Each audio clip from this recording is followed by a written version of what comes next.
So would you call coherence the same as resonance? Not maybe not. No. So resonance is more like the vibration that you are at, generally speaking. Okay. To me. Okay. And how high your resonance is dictates the speed at which you go, what you experience, and then also how fast you can release distortion. So resonance, to me, the higher you are, that's the game changer. That's the thing that dictates your experience. Okay. Coherence is how the whole functions together. The alignment. Exactly. Of the whole. And the pieces of the whole. Okay. Exactly. Yeah. And the more coherent you are, the higher your resonance is. Okay. The more out of coherence you are. Dissonance. More dissonance. Okay. Yeah, exactly. Okay. Exactly. And so it's just like,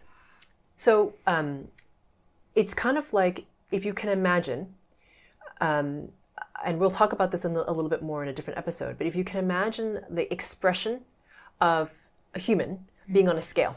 Okay, so let's just imagine it's like 0 to 100. Okay, in terms of the resonance that can be like expressed as a human. All right, 0 to 100 for this, because I'm an art student, it's easy for me.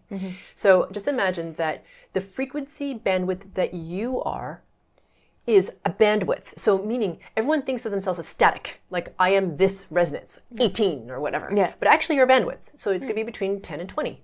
So let's just imagine on a good day, like you've eaten well, everyone's happy, you've exercised, you slept well, everything's smooth sailing, done lots of GFCs or whatever, things are good. Yeah. You're at a 20.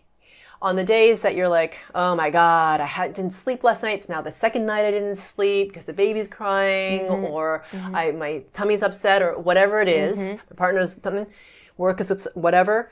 Now you're lower in that scale, right? Yep. You're 10. Yep. Okay. So we're this frequency bandwidth.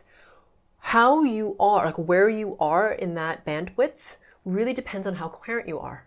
And how resourced you are. So you can do things to help you be in the higher level of the bandwidth. Just like a lot of the personal development stuff. What they do is they help you express better so you can be at the higher level of your bandwidth. The wonderful thing about frequency work is it actually will push the bandwidth up in resonance, right? We're not just at 10, 20 anymore. We're now at 20 to 30, 30 to 40. And it doesn't have to be linear like that, but do you see what I'm saying? Yeah. Because your resonance is now rising. The more coherent you are, the more your resonance can rise because the whole system is working together. And that's the cool thing about it is that with coherence, if you have certain tools that you are aware of, like that you mentally know, it can help at some point when your frequency resonance is high enough, it will start to accelerate your resonance because you now are helping yourself because you know what practices to do. You know what to look for. You know what awarenesses that are appropriate or helpful to you. And that will help to keep you on the higher end of the frequency bandwidth that is you and doing the frequency work. You see what I'm saying? It reinforces in a positive way. Yes. So really, if you, and that's why I created Coherence Mastery, actually, is to empower people, like the people who are like, well, what do I do? I'm like, well, that's why with every class with Coherence Mastery, we hit a certain topic. And at the beginning, I think Module 1 was all about laying the groundwork to clear out major distortion patterns to help you get more speed. And the next one's taking flight, where you really start to be able to know what it is you can do yourself to buoy your own frequency resonance up. Because it's really about empowerment, right? Like how do I express what the potential is within me to the best of possible?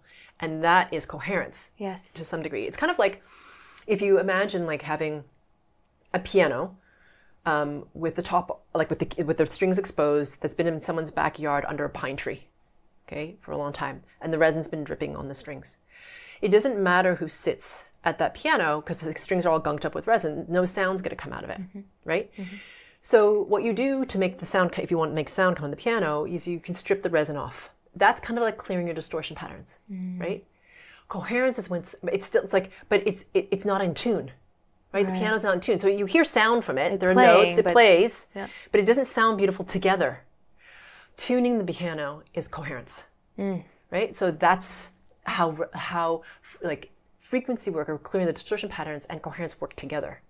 Beautiful, So, beautiful metaphor.